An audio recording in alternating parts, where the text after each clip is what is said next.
കല്യാണം കഴിക്കാൻ പോകുന്ന പെൺപിള്ളേരോട് റിക്വസ്റ്റ് ആയിട്ട് ഞാൻ ഈ വീഡിയോയിൽ പറയുന്നതാണ്. റിക്വസ്റ്റ് ആയിട്ട് തന്നെ പറയുകയാണ്, എന്റെ ജീവിത അനുഭവം കൊണ്ട് ഞാൻ നിങ്ങളോട് പറയുന്നതാണ്.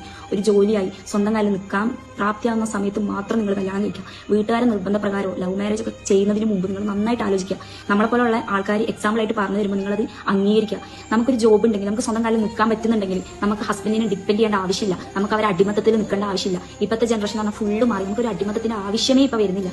ഇപ്പൊ അഥവാ നമുക്കൊരു ജോബില്ല, ഇങ്ങനെ കല്യാണം കഴിഞ്ഞ് ഇങ്ങനെ ഒരു സിറ്റുവേഷൻ നിങ്ങൾക്ക് വന്നിട്ടുണ്ടെങ്കിൽ, നിങ്ങൾക്കൊരു ജോബോ നിങ്ങൾക്കൊരു വരുമാന മാർഗമോ ഒന്നും ഇല്ലെങ്കിൽ എങ്ങനെ നിങ്ങൾ അവരെ ഡിപ്പെൻഡ് ചെയ്യും? അവർ കാണിക്കുന്ന എല്ലാ തോന്നിവാസത്തിലും നിങ്ങൾക്ക് കൂട്ടി നിൽക്കേണ്ട ഒരു അവസ്ഥ വരും.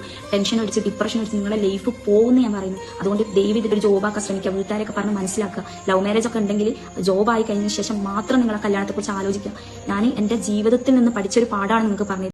എനിക്ക് നിന്റെ ഈ വീഡിയോയോട് വളരെ വിയോജിപ്പ് മാത്രമേ ഉള്ളൂ. കാരണം എന്റെ കാഴ്ചപ്പാടിന്റെ തെറ്റാണ്. നിന്റെ ലൈഫിൽ നിങ്ങൾ അടിമയായിട്ട് കാണുന്നു പരസ്പരം എന്നുണ്ടെങ്കിൽ ലോകത്തുള്ള മറ്റു ഭർത്താക്കന്മാർ അങ്ങനെയല്ല. സ്വന്തം ഭാര്യയെ അടിമയായിട്ടോ സ്വന്തം ഭാര്യയെ സെർവന്റ് ആയിട്ടോ കാണുന്നില്ല. മഹർ കൊടുക്കുന്ന പെണ്ണിനെ ഹൃദയത്തിൽ കൊണ്ടു നടക്കുന്ന ആളുകളാണ്.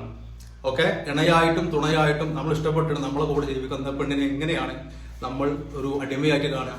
അടിമ എന്നുള്ള സെന്റൻസ് തന്നെ ഈ ദാമ്പത്യ ജീവിതത്തിൽ ഹറാമാണ്. അത് വളരെ എന്തോ ഒരു വല്ലാത്തൊരു വേർഡാണ്. ഒരിക്കലും യോജിക്കാൻ പറ്റില്ല. അങ്ങനെ പരസ്പരം ഒരു അണ്ടർസ്റ്റാൻഡിംഗ് ഇല്ലാതെ അഡ്ജസ്റ്റ്മെന്റ് ലൈഫിൽ ഒരു പക്ഷേ നിങ്ങൾ അടിമയും ഉടമയും ആയിക്കോ.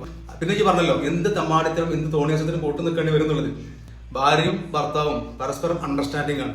പരസ്പരം മ്യൂച്വൽ ആയിട്ടുള്ള തീരുമാനങ്ങൾ മാത്രമേ മുന്നോട്ട് പോകുള്ളൂ. ഓക്കെ, വൺ സൈഡിലാണെങ്കിൽ അങ്ങനെ പറയാം. ജോലിയുള്ള ദാമ്പത്യത്തിൽ മാത്രമേ സ്നേഹമുള്ളൂ, പരിഗണനയുള്ളൂ, അല്ലെങ്കിൽ അവർ മാത്രമേ വിജയിക്കുന്നുള്ളൂ. ഇല്ല, ജോലി രണ്ടുപേർക്കുള്ളത് നല്ലതാണ്. വളരെ സത്യമാണ്, യാഥാർത്ഥ്യം ഉൾക്കൊള്ളുന്നുണ്ട്. പ്രൊഫഷണൽ സ്ത്രീകൾ ജോലിക്ക് പോകണം. ഭർത്താവിന്റെ സമ്മതത്തോട് കൂടിയിട്ട് ഭർത്താവിന്റെ വീട്ടുകാരൻ പെണ്ണ് കാണാൻ പോകുമ്പോൾ മകളെ പഠിപ്പിക്കണം കേട്ടോ, ജോലിക്ക് പറഞ്ഞേക്കണം, ഓക്കെ, ആക്സെപ്റ്റബിൾ ആണ്, ഒക്കെ സമ്മതിച്ചു. പക്ഷെ വിവാഹത്തിന് ശേഷം ഭർത്താവിന്റെ ഹൃദയം മനസ്സിലാക്കിയ പെൺകുട്ടികൾ പ്രൊഫഷൻ കയ്യിലുണ്ടായിട്ടും അവർ ജോലിക്ക് പോകണില്ല. ഭർത്താവിനെ മനസ്സിലാക്കിയിട്ട് ആ വരുമാനം കൊണ്ട് ദാമ്പത്യം പൂർണ്ണ സ്വർഗത്തിൽ ജീവിക്കുന്ന പെൺകുട്ടികളുണ്ട്. ജോലി മാത്രമല്ല മോളെ, മനസ്സാണ്, ഹൃദയമാണ്, അണ്ടർസ്റ്റാൻഡിംഗ് ആണ്, പരിഗണനയാണ്. അതില്ലെങ്കിൽ ഉണ്ടല്ലോ, എത്ര ജോലി ഉണ്ടെങ്കിലും നിങ്ങൾ വേസ്റ്റ് ആണ്.